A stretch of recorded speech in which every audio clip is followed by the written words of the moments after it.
जी अस्सलाम वालेकुम नाजरीन। आज एक अहम इशू जो है उसकी तरफ मैं आपकी तवज्जो मबजूल करवाऊंगा।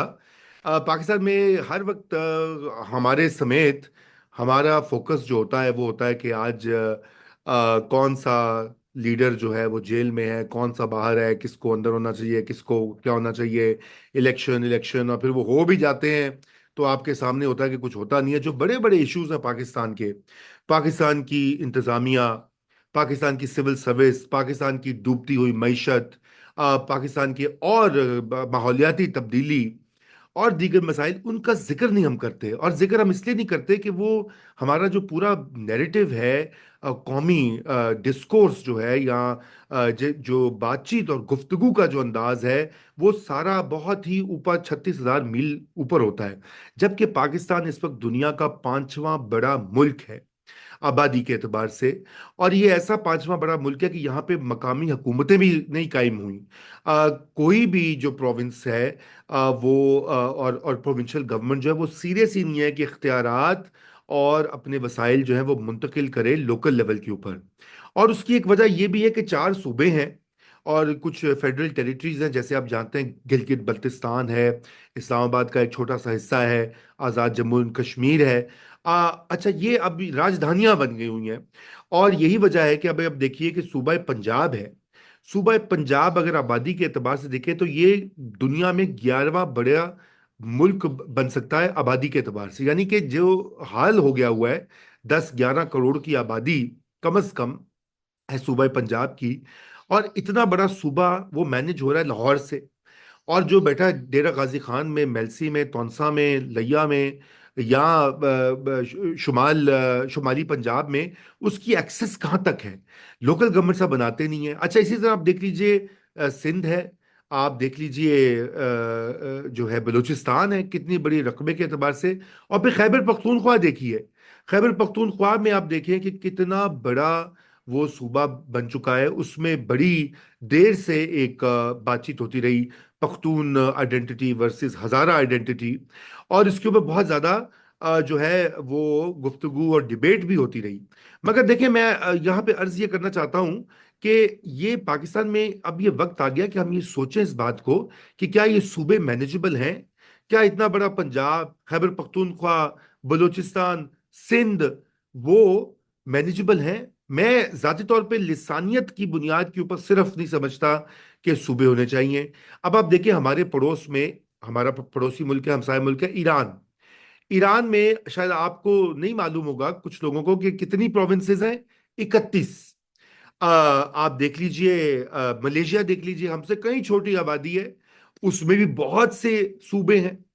आप हिंदुस्तान में चलिए, आबादी बहुत बड़ी है, वहां भी 30 के करीब अब स्टेट्स, 29 स्टेट्स, और जो है फेडरल या यूनियन टेरिटरीज काफी सारी हैं। वो मिला लें तो 30-40 वो बन जाती हैं।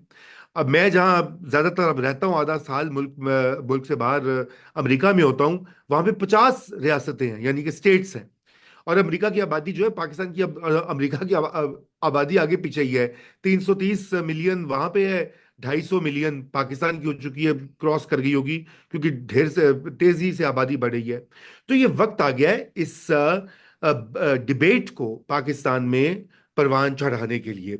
मैं ये भी अर्ज करूं कि बेनज़ीर भुट्टो शहीद जो थी, उनका जो जो दूसरा दौरे हुक्मरानी था 1993 से 96, तो जो मैनिफेस्टो उन्होंने बनाया था उसमें उन्होंने एक आइडिया दिया था, 92-93 की बात है, एक नए सोशल कॉन्ट्रैक्ट का, एक नया इमरानी माहिदा, जिसके तहत उन्होंने यही कहा था कि पाकिस्तान के जो एडमिनिस्ट्रेटिव स्ट्रक्चर है उसको तब्दील किया जाए। खैर, उन्होंने नए सूबों की बात नहीं की थी क्योंकि ये जरा सेंसिटिव मसला बन जाता है। सिंधी फॉर एग्जांपल ये कहते हैं कि जी अगर आप सिंध को की तकसीम करते हैं तो ये सिंध हमारी धरती है और हमारी एक आइडेंटिटी है। इसी तरह जो हमारे पख्तून भाई बहन हैं वो भी बड़े सेंसिटिव है इस मामले में। पंजाबियों का जरा मसला फर्क है, लेकिन वहां पे सराइकी बड़ी देर से एक मूवमेंट है। बल्कि आपको याद होगा, सराइकी सूबे के लिए इमरान खान ने भी वादा किया था, उससे पहले पाकिस्तान पीपल्स पार्टी ने भी नारा लगाया था। दोनों पार्टी से अपने मंशूर में उसका असर किया था, लेकिन जब पावर में आते हैं तो बिल्कुल कुछ नहीं हो सकता। हम इंतजामी बुनियादों के ऊपर कह रहे हैं कि किस तरह से अवाम तक रियासत की रसाई हो। तो बेनजीर भुट्टो शहीद का जो नया सोशल कॉन्ट्रैक्ट का आइडिया था, उस वक्त उनके मुशीर थे कमाल असफर, उन्होंने उसकी लॉन्च भी की थी। उसके ऊपर بہت کچھ لکھا بھی گیا تھا، وہ یہ تھا کہ پاکستان کی جو موجودہ ڈسٹرکٹس ہیں ان سب کو ڈسٹرکٹ گورنمنٹس بنا دیا جائے. یعنی کہ پنجاب میں اس وقت میرے خیال سے 20-25 اضلاع تھے ٹوٹل، پاکستان میں 100 سے کم ہی تھے، اور ہر ضلع کا ایک چیف سیکرٹری ہو، اس میں افسران کی تعداد ہو، پھر الیکٹڈ گورنمنٹ بھی ہو. تو یہ ایک ڈی سینٹرلائزیشن کا طریقہ تھا. میں اس سے یہ سمجھتا ہوں کہ اس وقت جو عوام اور ریاست میں جو دوری ہے، وہ سیاسی فیکٹرز اپنی جگہ ہوتے ہیں اور یقیناً وہ ویلڈ ہوتے ہیں، لیکن حقیقت یہ ہے کہ اس میں ایک بہت بڑی وجہ ہے کہ جو ایک عام آدمی یا گھرانہ ایک گاؤں میں یا دور افتادہ علاقوں میں ان کی رسائی نہیں ہے اسٹیٹ کے ساتھ، ان کا تعلق ٹوٹا ہوا ہے. وہ تعلق چند جو شہروں میں، بڑے شہروں میں لوگ رہتے ہیں، ان کو زیادہ ایکسیس ہے، زیادہ وسائل ملتے ہیں، زیادہ سڑکیں بنتی ہیں، پل بنتی ہیں. جیسے لاہور میں کہا جاتا ہے کہ جی لاہور میں زیادہ ڈیولپمنٹ ہوئی ہے، ساؤتھ پنجاب میں نہیں اتنی ہوئی، یا اور علاقوں میں نہیں ہوئی، یا کے پی میں پشاور میں میس ٹرانزٹ بنی ہے اور اتنا کچھ وہاں پہ فلائی اوورز اور کیا کیا کچھ نہیں. اور باقی آپ اضلاع میں چلے جائیے تو وہاں پہ اس طرح کی ترقی نہیں ہو سکی جتنے کہ بڑے شہروں میں ہوئی ہے. تو یہ وقت آ گیا کہ پاکستان میں جو ہے اضلاع کو ایک یا تو انہی کی بیسس پہ پروونسز بنا دیے جائے، یا ڈویژنز ہیں ان کو کر دیا جائے. دیکھیے کیا وجہ ہے کہ کراچی سے پورے پاکستان سے لوگ آتے ہیں کراچی میں کام کرنے کے لیے، کیونکہ وہاں پہ انڈسٹری ہے، کاروبار ہے، نوکریاں ہیں، پورٹ ہے. اسی طرح آپ سندھ اور کے جو رورل سندھ اور اربن سندھ کی بھی ڈسپیرٹیز دیکھ لیجئے. تو یہ توازن جو لانا ہے یہ ضروری ہے. ہم یہ قطعا نہیں کہہ رہے کہ آپ کسی کی ایک صوبے کی یا کوئی لسانی یا ایتھنک آئیڈینٹی کو مسئلہ کیجئے، کیونکہ وہ بھی خطرناک ایجنڈا رہا ہے ہمارے ملک میں کہ وہ جو ہے جو صوبوں کی آئیڈینٹی پہلے ون یونٹ بنا دیا گیا 50s میں، پھر بعد میں بھی اس طرح کی کوششیں ہوتی رہی اور بڑی احساس محرومی جو ہے وہ پلتا ہے. لیکن اگر آپ امپاور کریں گے، دیکھیے میرے نزدیک تو بڑا ایزی ہے کہ خیبر پختونخوا میں جو ساؤتھ ہے کے پی کا، اور جو یہ ٹرائبل ڈسٹرکٹس ہیں، اور یہ آسانی سے 3-4 صوبے بن جاتے ہیں. پنجاب میں اگر آپ دیکھیے تو سرائکی صوبے کی ڈیمانڈ آلریڈی ہے.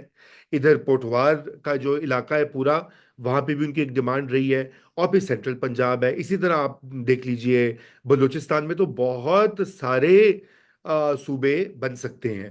اور پنجاب میں یہ بھولیے نا کہ بہاولپور تو تھا ہی ایک صوبہ پہلے سے ہی، اور اس کی ایک آئیڈینٹی بھی تھی. تو بات یہ ہے کہ اس کے اوپر ڈیبیٹ ہونی چاہیے، پروونشل اسمبلیز کے میں بات ہونی چاہیے. پاکستان کے میڈیا کو، پاکستان کی سول سوسائٹی کو اس کے اوپر غور کرنا چاہیے. یہ ان مینیجبل ہو چکی ہے اسٹیٹ. ایک بہت مشہور کتاب ہے جس کو کہ ابھی اس کے آتھرز کو نوبیل پرائز بھی ملا ہے، وائی نیشنز فیل، یعنی قومیں کیوں ڈوبتی ہیں یا تباہ ہوتی ہیں. اس میں ایک بہت بڑا جو ریزن ہے among many others، وہ ایک یہ ہے کہ جو انسٹیٹیوشنز ہیں وہ جب کمزور پڑتے ہیں، یا ان کی افادیت یا ان کا جو امپیکٹ ہے معاشرے میں، یا لوگوں کے ساتھ جو رشتہ ہوتا ہے وہ قائم نہیں ہوتا، تو پھر وہ قومیں ترقی نہیں کر پاتی. یقین جانیے میں کوئی سنسنی خیز بات نہیں کرنا چاہتا، لیکن ہم اسی دہانے پہ کھڑے ہیں. ہمیں اس وقت یہ غرض ہوتی ہے کہ جو ہماری سیاسی لائک ڈس لائک ہوتی ہے اس کے اوپر ہماری ساری جو سوچ ہے وہ مرتکز ہو جاتی ہے.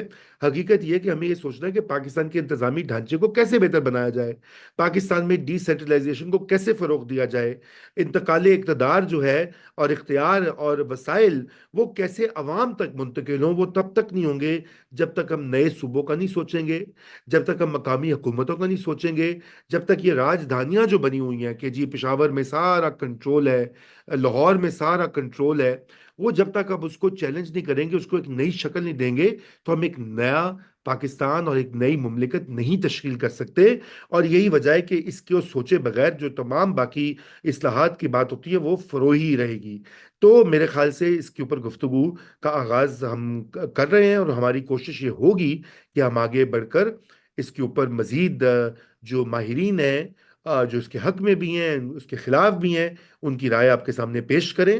اور آپ کو بھی ہم دعوت دیں کہ اپنے کامنٹس اور اپنے فیڈ بیک سے ہمیں نوازیں، کیونکہ آپ کی شرکت اور آپ کی انگیجمنٹ کے لیے ہی ہم نے پلیٹ فارم قائم کیا ہے. تو اس کے ساتھ ہی بہت شکریہ اور خدا حافظ.